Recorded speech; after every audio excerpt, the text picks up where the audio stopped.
Elle dit non, je vais adopter. Oh, j'ai dit jamais. Les mouches dans les yeux. Les mouches dans les yeux. J'ai dit, on a déjà nos enfants. Célestine, arrête. Elle dit non, je vais adopter. Oh, j'ai dit jamais. Mais toi, après, tu connais les femmes. Que ce soit à Paris ou à Yaoundé, ce sont les mêmes. Elle va te répéter une fois, 10 fois, 1 million de fois. À un moment donné, ça veut dire que l'énergie te quitte. Il y a des bons, ça va, prends un. J'ai dit, tu prends un garçon ou une fille. Hein. Je ne veux pas un bébé transgenre, un machin comme ça. En 2050, il y a beaucoup là-bas. Ben, on a un ami qui a pris un enfant transgenre, un gars de Douala. Il a adopté un enfant transgenre. Non. Ça ne prend pas. C'est... Non, ça ne peut pas fonctionner. En Afrique, à l'école, les enfants sont méchants. À l'école, non. Blanc et transgenre.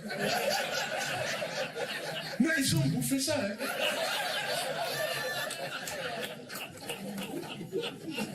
Alors ma femme m'a dit, non, ne t'inquiète pas, on va prendre un petit garçon, Peter. Bon, je regarde le dossier, je vois, il a 2 papas. J'ai dit, mais c'est comment? 2 hommes. Elle me dit, ah bon? Mais comment ça fonctionne? Il y a une touillette, comment c'est? Au bain-marie, au micro, comment ça? Elle dit non, tu es bête, ça, ils ont commandé sur Internet. C'est pas possible. 2 hommes. 2 hommes transgenres. Des hommes qui sont devenus des femmes, ils sont redevenus des hommes. 2 indécis. Ils sont tellement indécis, ils ont même abandonné Peter. Ma femme est allée les chercher à Paris, là, elle est revenue, on l'a amené à l'hôpital central de Yaoundé. On a fait le check-up, vraiment, il n'était pas bien. Je lui ai fait retirer ses implants mammaires. Un enfant de 3 ans avec 2 obus comme ça. Je dis non, c'est exagéré. Même ma femme, elle a dit non, c'est vrai, là quand même, c'est exagéré.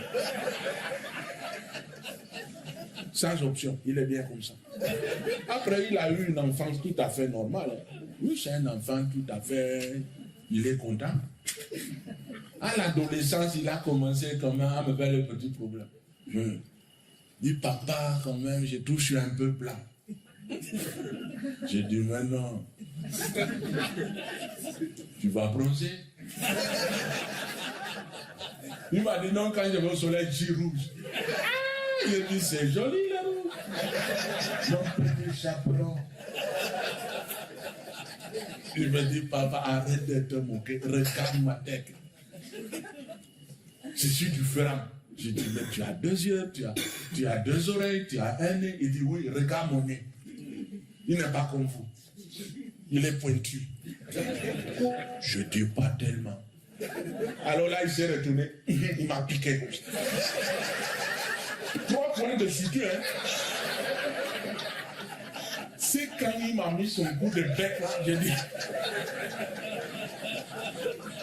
j'ai dit, non, je te dois la vérité.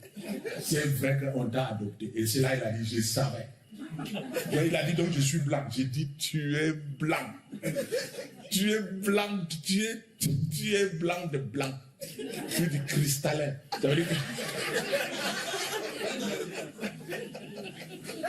Il m'a dit, je veux rencontrer mes parents biologiques. Oh non, là j'ai dit non. J'ai dit, tu n'as même pas. Ces 2 hommes, ils t'ont commandé sur Amazon. Il m'a dit, donne-moi mon numéro de référence. Moi, j'ai donné, il a retrouvé en moins de 5 minutes. Hein. Bon, un était déjà mort. J'ai dit, bon, ça va. L'autre était encore en vie, je te jure, mon ami. Le gars était à l'hôpital, il était à sa 14e transition. Le gars était devenu un cochon. Un transport. Vous savez ça?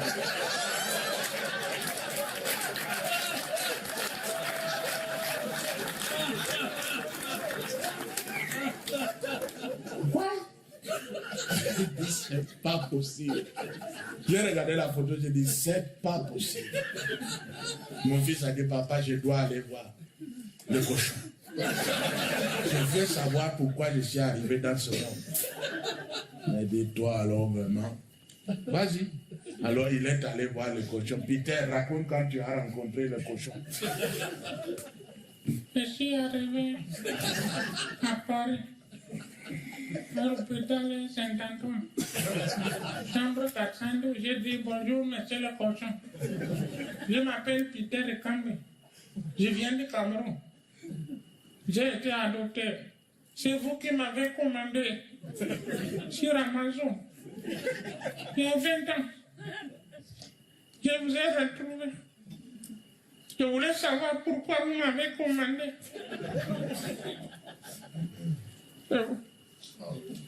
Je voulais savoir si vous m'avez aimé.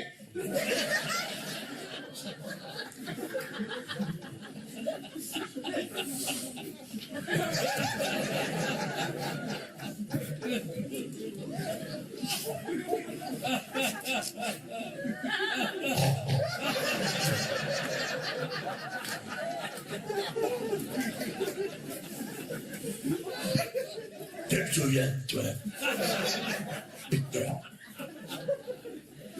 on t'a commandé sur Internet avec ta mère, Jean-Claude.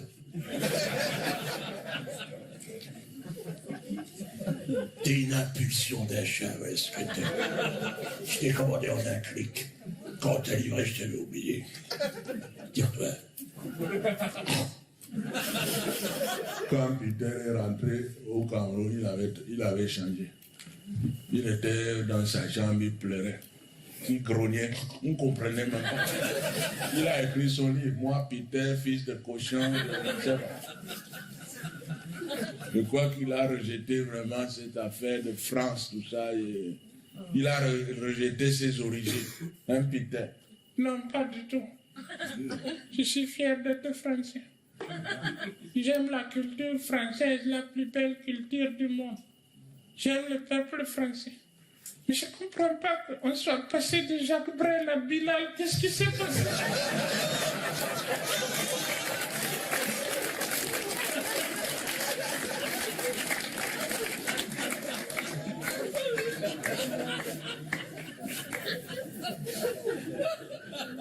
Qu'est-ce qui s'est passé? Je ne sais pas. Pour en savoir plus, je vais inviter mon personnage de pas chrétien. Savoir un petit peu où est-ce qu'on en est, qu'est-ce qui s'est passé dans la société.